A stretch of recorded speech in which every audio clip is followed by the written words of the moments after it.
So when you're playing with people and you're playing an ensemble uh, or even solo, I think it's really important to subdivide when you have longer notes.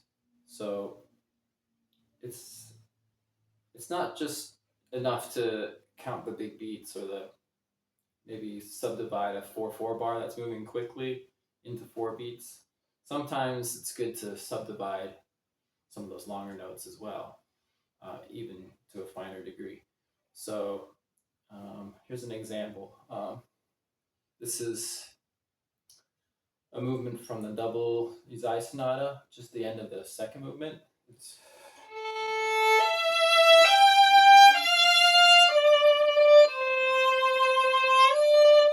so this is it's it's in it feels like it's in two, but it's important because this is the last phrase of the piece. It's the coda, and the moving it too quickly is kind of distasteful. So in my head, I'm not thinking. I'm actually thinking 1 2 3 1 2 3 1 2. Now the reason I'm doing triplets is because it triplets sort of make things a little fatter. Um, if they're duples, you might actually be a little bit aggressive. So I feel like in three here, or thinking each note in three, makes them extremely on the heels. So here it is with me sort of thinking it in duples.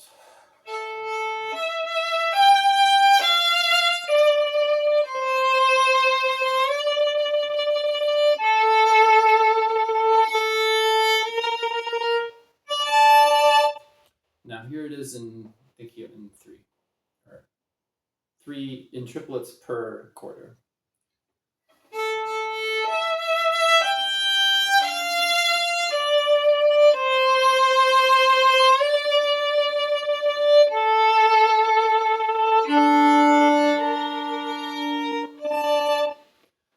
So this is an interesting part of the piece because in the same tempo, it starts in this with this idea, and these are actually it's written out as eighth notes, same rhythms. I think it's 4/4. No, it's not 2/4. It's not 4/4, but.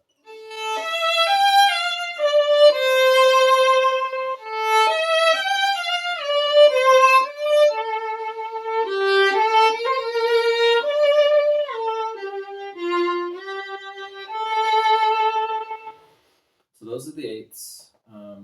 You can think of it as a slight andante feel. And at the end of the piece, it's a quote of that initial theme, that initial idea, but twice as fast or twice as slow. So it's just instead of eighths, it's quarters. And so the idea is instead of feeling like it's just slightly slower than the eighths, I want to make it feel really quite on its heels. So this is where subdividing the last phrase in triplets per quarter makes sense to me.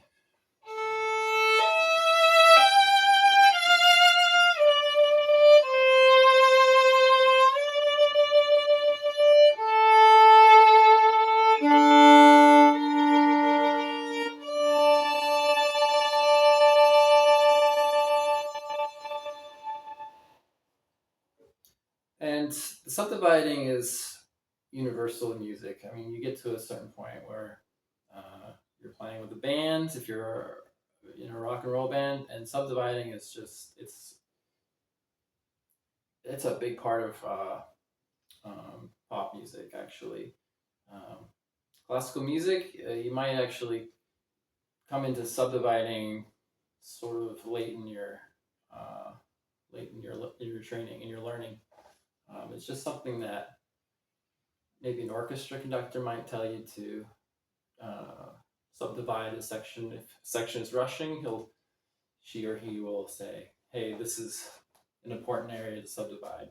So it's definitely a universal music idea when the beats are fat.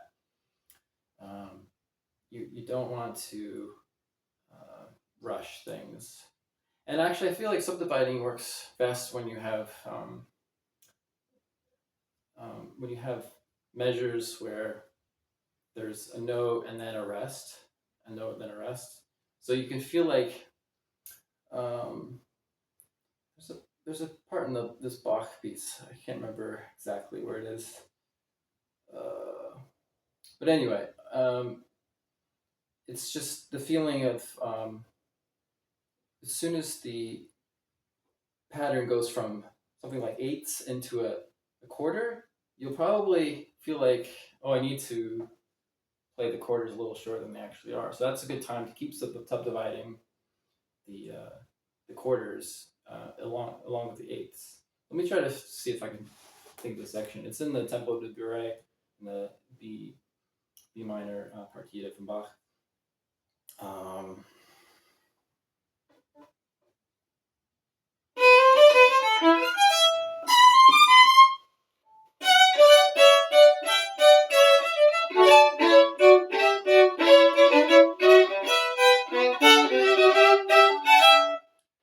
it's not quite there, but there's in this movement. There's a lot of eighths, and then and then it jumps to sixteenths.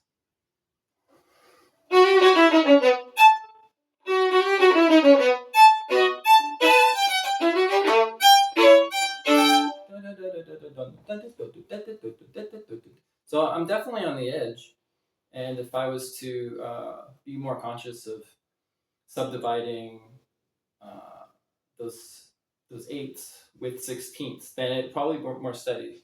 And I just saw Leonidas Kavakos play a whole set of Bach last month, and he's a very fine musician, not just a fine not a, just a fine violinist, but a very fine musician. And even him has a propensity to sort of get ahead of the subdivision.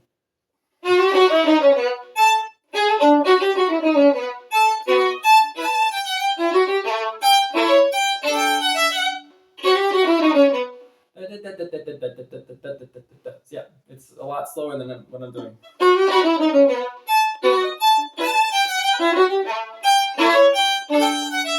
It's a little better. I was definitely thinking subdivision there, and you can get away with it when you're playing solo, but it's even better if you're just constantly aware of subdividing is gonna help you.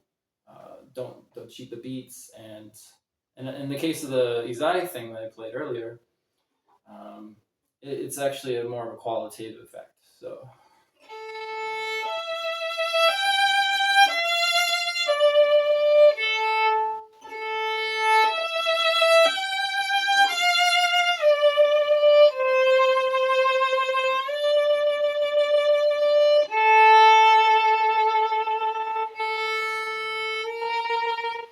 So there I was not showcasing the triplets, but I was definitely thinking about it. So I probably look very calm here, but in my head I'm going da, da, da, da, da, da, da, da, da, and there's a lot going on, and that's just it's a lot of activity going on just to make the overall presentation a little more steady. And the biggest, I mean, these things happen all over the time. Like there was a birthday party at a restaurant the other day, and it was really funny. I didn't say anything to my my wife at the time, but what I wanted to tell her was you should listen because no one's subdividing the well, of course not, but no one is subdividing the rest in the birthday song. So in effect, what happens was this group of people collectively ended up playing like this. So you can see there's I don't know what that would even be in time, but it's if they were subdividing, it would be.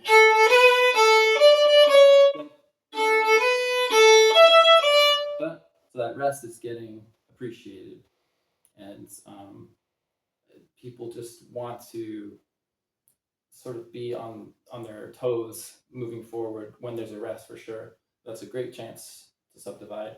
And then, like I said, for a qualitative effect, subdivision is very important. And I would say it's because I think I first heard of subdivision probably from people talking about being in a band. I forget what band it was, but some California band, and they were saying, yeah, it's really important to subdivide. Like, at that point, I really had a lot more appreciation for rock musicians, actually. And I was like, whoa, these guys are actually probably have more rhythmic integrity than probably a good majority of classical musicians, to be honest. Because rhythm is such an important part of American rock, pop music and rock music. But yeah, they're the ones that instilled that subdivision as a big part of like strategy. And yeah, just don't forget to employ it. If you haven't really thought about it before, let it sort of mull it over, and definitely use it. Put it in your arsenal for things to do. Just keep a steady beat, and also keep ensembles together, and yeah, you'll have a much better presentation.